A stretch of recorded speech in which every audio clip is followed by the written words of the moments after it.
Hi all, welcome back to Mathematics Online class. We started the new chapter that is fractions and I think you all know what is fraction now. So fraction means that is equal parts of a whole. Whole means that is full, W-H-O-L-E, that is means full. So here we are discussing the fractions on a number line. So here the fraction is 2 by 5. So we already studied that 2 is the numerator and 5 is the denominator. So what is denominator? Denominator is the total number of equal parts. So it is 2 parts out of 5 equal parts. Okay. So I am going to draw a line here. Okay, I draw a line here and we need to divide it is equally. How many equal parts we need to make this line?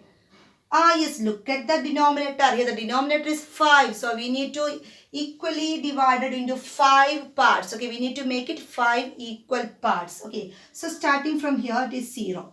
But 0 is only a number. We need to write it as a fraction. No? So here which is the denominator here? 5. So this is the 0 part of this equal parts. So this is the 1 out of 5. This is 2 out of 5. This is 3 out of 5. This is 4 out of 5 and this is 5 out of 5. So 5 out of 5 means it is equal 1. If it is 5 parts, okay, if it is completed, here it is completed, 5 parts are completed, okay. So which number we need to represent?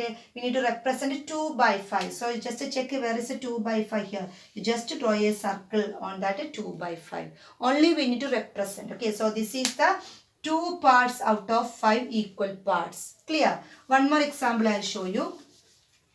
If we need to represent 4 by 8, how will you do? You need to draw a line. How many equal parts we need to draw? Look at the denominator. Here 8 is the denominator. So we need to make 8 equal parts. We need to divide this line into 8 equal parts. Starting from here 0. 0 by 8. Here it is 1 part out of 8. 2 parts out of 8, 3 parts out of 8, 4 parts out of 8. We got the number but don't stop it. We need to continue this writing. Okay. 5 out of 8, 6 out of 8, 7 out of 8 and 8 out of 8, that is equal to 1. Now it's become full. Okay. Now which part we need to represent? We need to represent 4 by 8. So this part is called 4 by 8. So 4 equal parts out of 8. So this way you can do any fraction you can represent on a number line. You only need to know the denominator. Denominator means the total number of equal parts. You need to divide that line into that much number. Okay. So everybody must do the exercise 1.3 in your textbook. Okay. All of you do the exercise 1.3 in your textbook before the live session. The next topic we are going to study is compare. We already studied this compare in the division chapter. And all the chapters we are studying this comparison, isn't it? In the number, how we will, in the first chapter we studied how we will compare the numbers. Okay. So here also we are studying the comparison of the fraction by using the greater, less than and equal to symbols. For example, your father brought 1 milky bar. Your father brought 1 milky bar. 2 milky bars. Okay. Father brought 2 same type of milky bars. Okay. So it is 4 equal parts. Okay. And made it 4 equal parts. Okay. Your father brought 2 equal milky bars and made it 4 equal parts each. Then the 2 parts of the milky bar given to your sister. 2 parts of the milky bar given to your sister. How will you write the fraction of this milky bar? We already studied how to write the fraction. How will you write? All of you please say. 2 parts are shaded. How many total equal parts are there? That is 4. So this fraction of this milky bar is called 2 by 4. And here, and this your sister, okay, it is given to your sister. And this one for you. Okay, your father given 3 parts to you. Okay, your father given 3 parts to you. How will you write the fraction of this one shaded part? How many shaded part? 3. What is the total number of equal parts? 1, 2, 3, 4. So 4. So the fraction is 3 by 4. Actually, who does got it large piece? Okay, who got more? 2 piece or 3 piece? Who got more, your sister or you? Which one got more? Yes, you got more, isn't it? 3 by 4 is 3 is greater than 2. So you got a more piece of the Milky Bar, isn't it? So it is so easy to compare any fraction. Whenever the denominators are same, you only need to compare the numerators. You only need to compare the numerators. Here 2 is less than 3. 3 is greater than 2. We compare. Clear? Okay. One more example I will show you. Okay. Suppose the numbers are, fractions are 6 by 10 and 2 by 10. You need to compare this fraction. How will you compare? It is so easy. Here the denominators are same. Here the both denominators are same, 10. Then you need to only compare the numerator. Here the numerator is 6. Here the numerator is 2. So which one is greater, 6 or 2? 2 is the greater number. So the opening part leads to the greatest number. So 6 by 10 is greater than 2 by 10. Listen, you all know that why it is, isn't it? For example, this is I made into 6 equal parts. Okay, sorry. We need to make it 10 equal parts. Okay, denominator is 10. So we need to make it 10 equal parts. Okay, 1, 2, 3, 4, 5, 6, 7, 8, 9. Then 6 parts. I am going to shade 6 parts.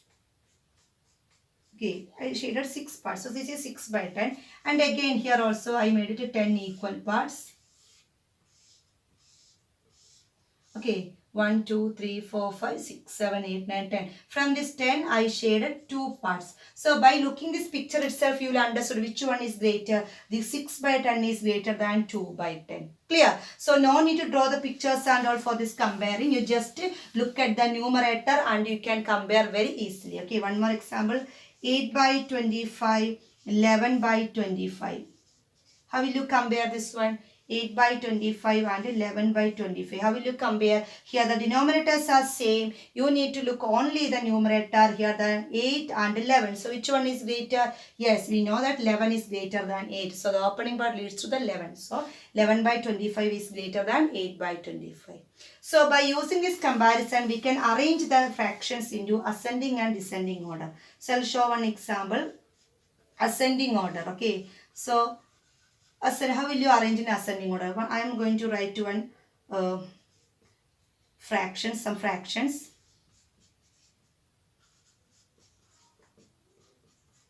Okay, 4 fractions I wrote. 3 by 15, 6 by 15, 2 by 15 and 11 by 15. Okay, here all the denominators are same. So it is so easy to arrange in ascending order. Ascending order means what? Smallest to biggest. So you need to find out the smallest number. Look at only the numerator. 3, 6, 2, 11. Yes, 2 is the smallest. So 2 by 15 is the first one. Then which is the next one? Yes, 3 by 15 is the next one. Okay. Then next 6 by 15 is the next one. And last 11 by 15. So this way we can arrange the fractions into ascending order. So simple. Whenever the denominators are same, you only look at the numerators and arrange in ascending. Ascending means smallest to biggest and descending means greatest to smallest. Okay, I think you understood the arrangement of fractions also. One more example I will show you. Descending order. Okay, arranging descending order. Okay, for example, it is 25 by 50, 14 by 50, 36 by 50, 18 by 50. You need to make a descending order. So descending order means the biggest to smallest. Here which is the biggest, all the denominators are same. You need to look at only the numerators. Here which is the biggest one? 25, 14, 36, 18. Yes, 36 is the greatest number. That we need to write 36 by 50. And which is the next one? 25, 14, 18. Yes, 25 is the next one.